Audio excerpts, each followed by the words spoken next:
ধনী হতে আল্লাহ পাক নিষেধ করেন নাই, ধনী হতে আল্লাহ নিষেধ করেন নাই, ব্যবসা করতে নিষেধ করেন নাই, ধন সম্পদ আল্লাহ পাক অর্জন করতেও নিষেধ করেন নাই, কিন্তু দুনিয়ার পূজা করতে আল্লাহ নিষেধ করেছেন, দুনিয়ার মোহে ডুবে যেতে আল্লাহ নিষেধ করেছেন। সম্পদ ওসমান রাদিয়াল্লাহু আনহুরও ছিল, কিন্তু সেই সম্পদ তিনি তার প্রয়োজনে যতটুকু লাগতো এতটুকু ব্যয় করতেন, বাকিটা আল্লাহর রাস্তায় ব্যয় করতেন। উসমান রাদিয়াল্লাহু আনহুর মতো ধনী হতে কোনো সমস্যা আছে? কোনো আপত্তি আছে? একটা আমল তার জীবনী থেকে পাওয়া যায়, এটা পড়ে আমার কাছে এত নিজেকে এত ছোট মনে হচ্ছে যে কাশ যদি এই আমলটা আমি করতে পারতাম। বলে দেব, চেষ্টা করছি যে করার, আপনারাও করার চেষ্টা করেন। উসমান রাদিয়াল্লাহু আনহু ধনী ছিলেন কিনা, তো নবীর কাছে গিয়ে বলছেন যে আমার ধন সম্পদ খুব বেশি বাড়ছে, ইয়া রাসূলুল্লাহ আপনি সম্পদ একটু কমানোর দোয়া করেন তো আমার জন্য। চিন্তা করা যায় মানুষ এমন দোয়া কেউ করবে এই যুগে? আচ্ছা, নবী সাল্লাল্লাহু আলাইহি ওয়াসাল্লাম বললেন তুমি উটের পিঠে, গাধার পিঠে খাওয়া দাওয়া করো, ঠিক আছে, খাওয়া দাওয়া করো। তো তিনি খাওয়া দাওয়া করেন। এখন কয়দিন পরে, কয়দিন বলতে কতদিন আল্লাহ ভালো জানেন, তিনি এসে বলছেন ইয়া রাসূলুল্লাহ আমার তো সম্পদ আরও আগের চেয়ে বাড়তেছে দেখি, আপনি কি দোয়া করলেন? সম্পদ তো আরও বাড়া শুরু করেছে এখন। তখন তিনি বলছেন যে তুমি যখন খাও তখন তোমার হাত থেকে যদি খাবার পড়ে যায় তুমি কি করো? তখন তিনি বলেছেন আমি আমার হাত থেকে খাবার যদি পড়ে যায়, একটা দানাও যদি পড়ে যায়, আমি উটের পিঠ থেকে নেমে সেই খাবারটাকে তুলে পরিষ্কার করে তারপর খাই। উসমান রাদিয়াল্লাহু আনহু এত ধনী মানুষ, তিনি প্রতিবেলায় 100 মানুষকে খাওয়াতে পারেন, কোনো সমস্যা নেই।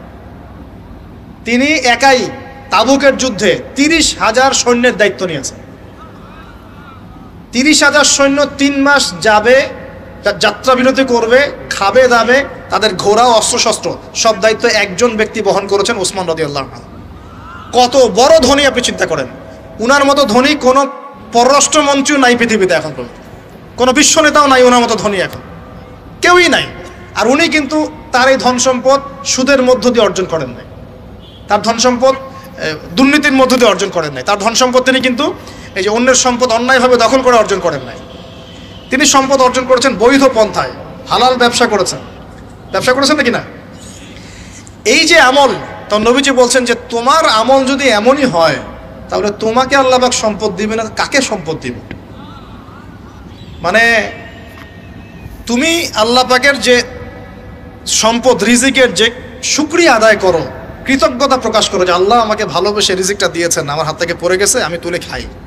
এই যে আল্লাহ পাকের নেয়ামতের প্রতি তোমার যে শ্রদ্ধা, যে সম্মান, এর শুকরিয়া স্বরূপে আল্লাহ পাক তোমাকে এরকম সচ্ছল বানায় দিচ্ছেন, আর তো কিছু করার নাই। তো উসমান রাদিয়াল্লাহু আনহুর মতো ধনী হতে কোনো সমস্যা আছে?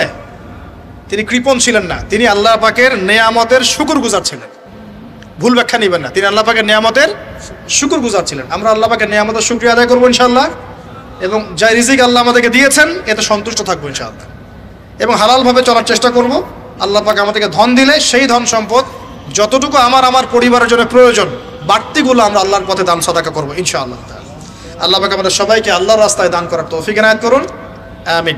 সমাজ কল্যাণমূলক কাজ করেন না, জনসেবা করেন, মানুষের সেবা করেন, মানুষের কাছে থাকেন, সোশ্যাল ওয়ার্ক করেন। এই যে অ্যাসোসিয়েশন আছে না কিছু সামাজিক, নন পলিটিক্যাল, নন প্রফিটেবল কিছু ফাউন্ডেশন থাকে না, মানুষের কল্যাণে কাজ করেন, ইফতারের প্রজেক্ট করেন সামনে, ঠিক আছে। তারপরে শীতবস্ত্র হয়, তারপরে যে ত্রাণ রিলিফ, মানুষের কল্যাণ, বৃক্ষরোপণের কাজ, তারপরে আপনার এই যে রক্তদান কর্মসূচি, এই টাইপের যে ভালো ভালো কাজ, সমাজ কল্যাণমূলক কাজ, এই সমাজ কল্যাণমূলক কাজগুলো করলে মনটা বড় হবে ইনশাআল্লাহ।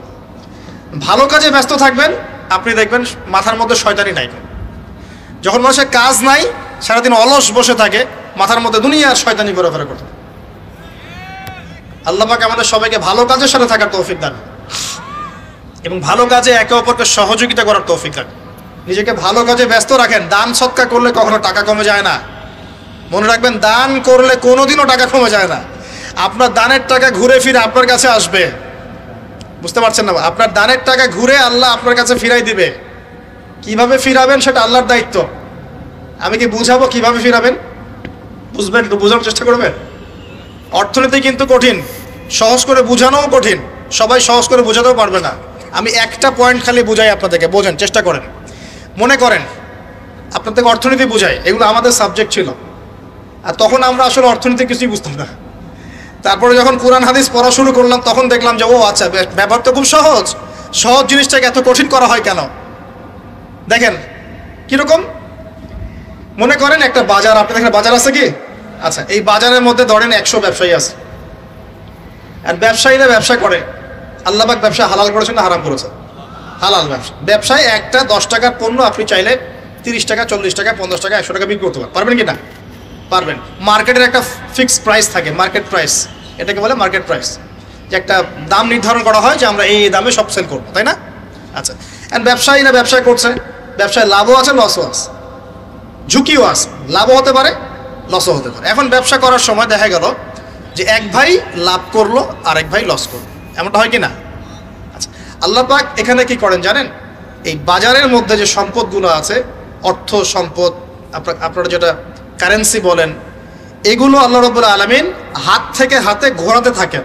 আজকে আপনার হাতে, কালকে তার হাতে, কালকে তার হাতে, পরশু আরেক ভাইয়ের হাতে। এই সম্পদ বাজারের মধ্যে ঘুরতে থাকে। বাজারটা হতে পারে সমাজ, হতে পারে রাষ্ট্র, হতে পারে বিশ্ব। ভালো করে বোঝেন, ছোট পরিসরে হতে পারে সমাজ, হতে পারে রাষ্ট্র বা বিশ্ব। আল্লাহ পাক সম্পদটা সার্কুলেট করেন, ঘোরাতে থাকেন। আজকে তার হাতে, কালকে তার হাতে, কালকে তার হাতে, এভাবে সম্পদ ঘুরতে থাকে। লাভ লসের রিস্ক আছে, কেউ লাভ করে, কেউ লস করে। এভাবে সম্পদ সার্কুলেট হতে হতে হতে আল্লাহ পাক যাকে ইচ্ছা ধনী বানান, যাকে ইচ্ছা গরিব বানান। কথা বুঝতে পারছেন? এটা হলো এই জায়গায় রিজিকটা নিয়ন্ত্রণ করেন সরাসরি আল্লাহ পাক। আল্লাহ পাক কারো সম্পদ নেন, কারোকে দেন, কারো কাছ থেকে নেন, কারোকে দেন, কারো কাছ থেকে নেন, কাউকে দেন। এভাবে সম্পদ ঘুরতে থাকে। আর যদি দেখা যায় সম্পদ মানে চাহিদার চেয়ে কম হচ্ছে, আল্লাহ পাক সম্পদ উৎপন্ন করে দেন। জমিন থেকে উৎপন্ন করেন, আসমান থেকে উৎপন্ন করেন। আমি মানে বুঝাতে পারছেন? এরপরও যদি দেখা যায় যে সমাজে সংকট হলো, অন্য সমাজ থেকে আমদানি করতে হয়। যদি একটা রাষ্ট্রে সংকট হচ্ছে, অন্য রাষ্ট্র থেকে আমদানি করতে হয়। এভাবে একটা সিস্টেম চলে, ইসলামিক সিস্টেম। এখানে ব্যবসা হচ্ছে মূল। এখানে দায়িত্ব আল্লাহ নিয়ে নেন, কাউকে ধনী করবেন, কাউকে গরিব করবেন। সম্পদ ঘুরতে থাকবে, ঘুরতে থাকবে। এভাবে আল্লাহ পাক আপনার এই যে ধনী ব্যক্তি মনে করেন যে সম্পদ এখানে লাভ করেছে, এই ব্যক্তির উপর আবার জাকাত ফরজ আছে। কি আছে?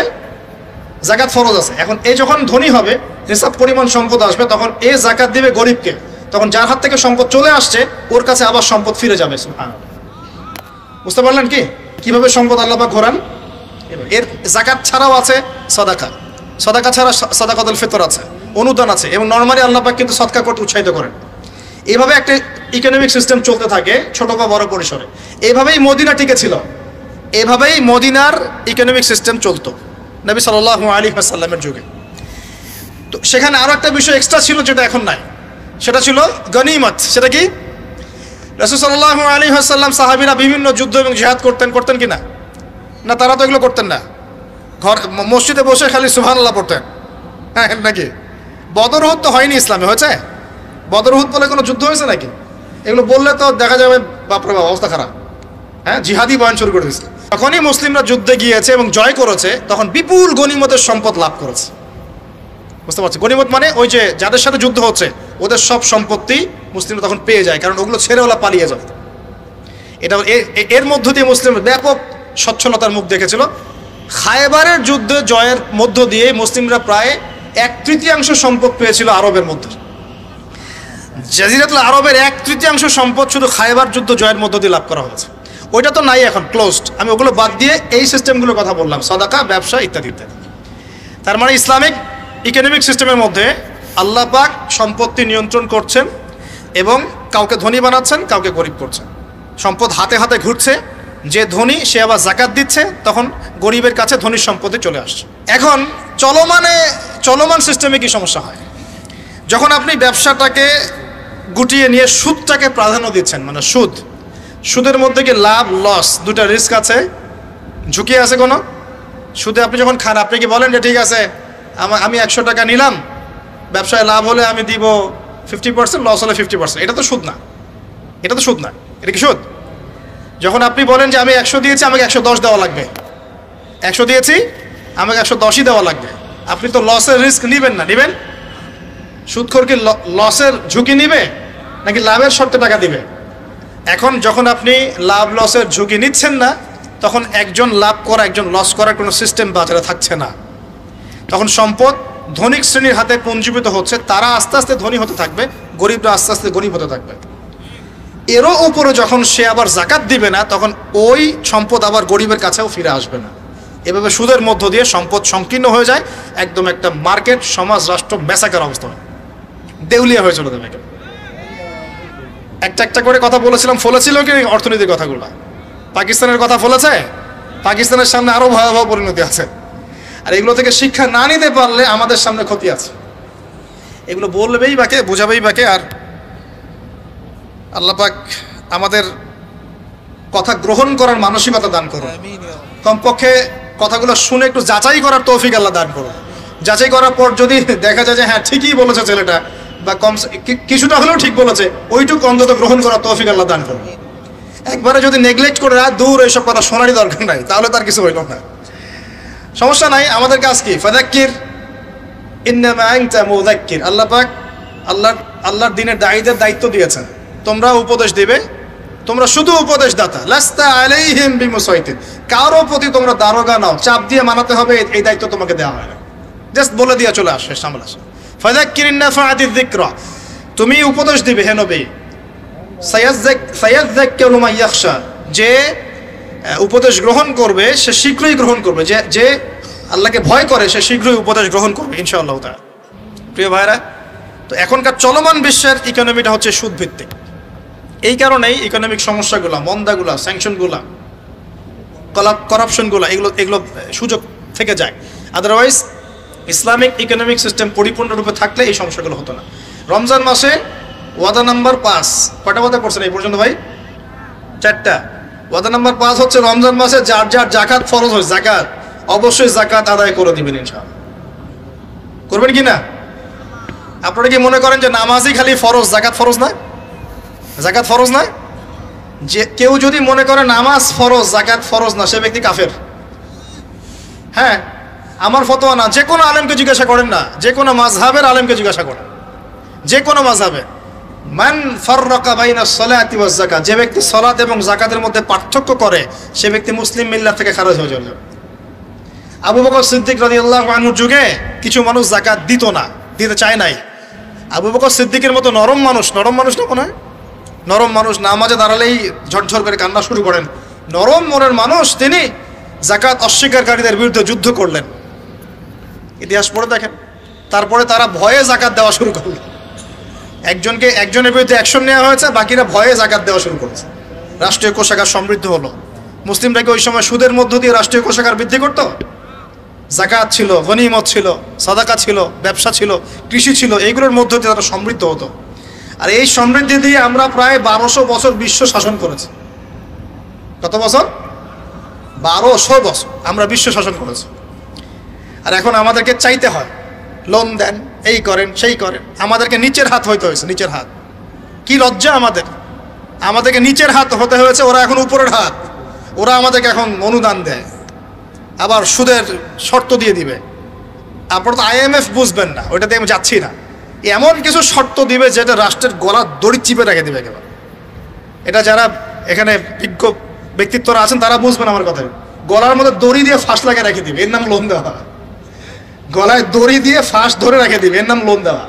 দিবি না মানে টান দিয়ে নিয়ে নিবে। তারপর শ্রীলঙ্কা বানায় রেখে দিবে। শ্রীলঙ্কা এমনি হয়েছে নাকি? ওর গলায় আগে রশি পরাইছে, নে তুই নে, এগুলো সব নে। রশি আস্তে আস্তে টান দিছে দিয়ে এক পর্যায়ে যখন দেখছে এ তো আর আমার কিছু শোধ করতে পারবে না, টান দিয়ে সব নিয়ে নাও, দেউলিয়া শেষ নাই। শিক্ষা, বিশ্ব বুঝতে হবে কোরআন সুন্নাহ আল্লাহ পাক শুধু এই যে ঝাড়ফুঁক করার জন্যে আর তাবিজ করার জন্যে, হ্যাঁ, শুধু বরকত নেওয়ার জন্যই নাজিল করেন নাই। কোরআন এবং সুন্নাহ আল্লাহ পাক নাজিল করেছেন যাতে কোরআন সুন্নাহ দিয়ে আমরা চলমান সমাজের, বিশ্বের সমস্ত সমস্যাগুলোর সমাধান খুঁজে বের করতে পারি। না কি মনে হয় আপনাদের? এই জন্য আল্লাহ নাজিল করেন নাই? আমি একটা আয়াত বলি তাহলে বুঝবেন। আল্লাহ বলেছেন সূরা নাহল আয়াত নাম্বার 89, সূরা নাহল আয়াত নাম্বার 89, 89। আল্লাহ পাক বলছেন বিসমিল্লাহির রহমানির রহিম, ওয়া নাযালনা আলাইকাল কিতাব, হে নবী আমি আপনার প্রতি এমন একটা কিতাব নাজিল করে দিয়েছি, মানে কোরআন, তিবিয়ানান লিকুল্লি শাই, যে কিতাব প্রতিটা বিষয়কে ব্যাখ্যা করবে ইনশাআল্লাহ। ব্যাখ্যা করে কিনা? কোরআন প্রতিটা বিষয়কে ব্যাখ্যা করে কিনা? ওয়া হুদান, এবং কোরআন হবে আমাদের জন্য হেদায়াত, মানে পথ নির্দেশ, গাইডেন্স। ও রাহমাতান, এবং আল্লাহর পক্ষ থেকে রহমত, দয়া। ওয়া বুশরা লিল মুসলিমিন, আর মুসলমান জাতির জন্য এই কোরআন হচ্ছে সুসংবাদ। বলে সুবহানাল্লাহ। এই কোরআন যদি পড়ি না, বুঝি না, আমল করি না, তাহলে এর সমাধান কেমন করে বের করব? আল্লাহ পাক আমাদেরকে এমন ওলামায়ে কেরাম দান করুন, এমন প্রজন্ম দান করুন, এমন যুব সমাজ দান করুন, এমন নেতৃত্ব দান করুন, যারা কোরআন এবং সুন্নাহর জ্ঞান দিয়ে পুরো বিশ্বটাকে শাসন করতে পারবে ইনশাআল্লাহ। আল্লাহ পাক, আমি দোয়া করি আল্লাহ পাক আমাদের ঊর্ধ্বতন কর্তৃপক্ষ সহ সবাইকে এমন হেদায়েত দান করুন, যে হেদায়েতের আলোকে তারা কোরআন সুন্নাহর কাছে এমনভাবে আত্মসমর্পণ করবে যে ওই হেদায়েতের আলো নিয়ে, ওই আলোর মশাল নিয়ে ইনশাআল্লাহ বিশ্বটা জয় করবে ইনশাআল্লাহ। এমন প্রজন্ম আসবে ইনশাআল্লাহ, যদি এই এস্টিমেশনগুলা, প্রেডিকশনগুলো ফলে, এরকম প্রজন্ম যে আসবে এটাও একদিন ফলবে ইনশাআল্লাহ। তাহলে আমরা নিয়াত করতে পারি কি, 7 নাম্বার ওয়াদা করতে পারি যে আমরা সবাই কোরআন এবং সুন্নাহর ইলমটা অর্জন করব ইনশাআল্লাহ, কমপক্ষে বেসিক কিছু জ্ঞান অর্জন করব ইনশাআল্লাহ। আমি বলছি না যে সবাইকে মুফতি হওয়া লাগবে, সবাইকে দায়ী হতে হবে, সবাইকে একদম মুফাসসির হতে হবে, এটা জরুরি না, এটা মানুষ পারবেও না, কিন্তু কমপক্ষে ইসলামের বেসিক জিনিসগুলো কি আমরা শিখতে পারি না ভাই? এটা শেখার জন্য কি খুব কষ্ট করতে হবে? আল্লাহ পাক আমাদের সবাইকে খাস নিয়াত করার তৌফিক দান করুন, খালেস নিয়াত করার তৌফিক দান করুন। দ্বীনের জ্ঞান অর্জন আল্লাহ পাক ফরজ করেছেন ভাই। দ্বীনের জ্ঞান অর্জন করা মুস্তাহাব বিষয় নয়, নফল কিছু নয়। তালাবুল ইলমি ফরিদা আলা কুল্লি মুসলিম, প্রত্যেক মুসলমানের উপরেই দ্বীনের ইলম অর্জন করাটা ফরজ। এটা কি নফল? আমরা নিজেরা অর্জন করব, আমাদের সন্তানদেরকে শেখাবো, মা বোনদেরকেও শেখাবো ইনশাআল্লাহ। মা বোনদেরকে শেখানো লাগবে না ভাই? খালি চুলাই ঠেলবে সারা জীবন, নাকি দ্বীনের কিছু জ্ঞান অর্জন করাতে হবে? নাকি করাতে হবে না? আল্লাহ পাক আমাদের সবাইকে আদর্শ ইসলামিক পরিবার দান করুন বলি আমি। যে কথা বলতে এসেছি, গভীরে চলে গেছিলাম। আপনারা যাকাত দিয়েন, রমজান মাসে আল্লাহর ওয়াস্তে যাকাতগুলো দিয়ে দিয়েন, এবং আল্লাহর ওয়াস্তে একটু ওয়াদা করেন আর যাই করেন অর্থনৈতিক জীবনে সুদের সাথে সম্পৃক্ত হবেন না। হবেন? সুদের পাপ কি? নিজের মায়ের সাথে জেনা করা। এই হাদিস কেউ শোনায় নাই ভাই? সুদের পাপের 70টা বা 73টা শাখা আছে, তার সবচেয়ে উঁচুটা আমি বলেছি কোরআন থেকে, আল্লাহ এবং তার রাসূলের সাথে যুদ্ধ করা। সবচেয়ে নিচের পাপটা কি জানেন? সবচেয়ে নিচের পাপ হচ্ছে নিজের মাকে বিয়ে করা। নাউযুবিল্লাহ। নিজের মাকে কেউ বিয়ে করে? এর চাইতেও জঘন্য কাজ হলো সুদ খাওয়া, কারণ সুদের মধ্য দিয়ে মানুষের রক্তকে চুষে খাওয়া হয়। আর মেরাজের রাতে যখন নবী সাল্লাল্লাহু আলাইহি ওয়াসাল্লাম, যে মেরাজের কথা বলছিলাম, তিনি আল্লাহর সাথে সাক্ষাৎ করতে গিয়েছিলেন, তখন জাহান্নামের অনেক আযাব তিনি দেখেছেন। আর কিছু প্রশ্ন করতে পারে মানুষ যে জাহান্নাম কি তাহলে আগেই তৈরি হয়ে আছে, আযাব কি এই সেই, এগুলো অ্যান্সার দেওয়ার জন্য আরেকটা লেকচার লাগবে।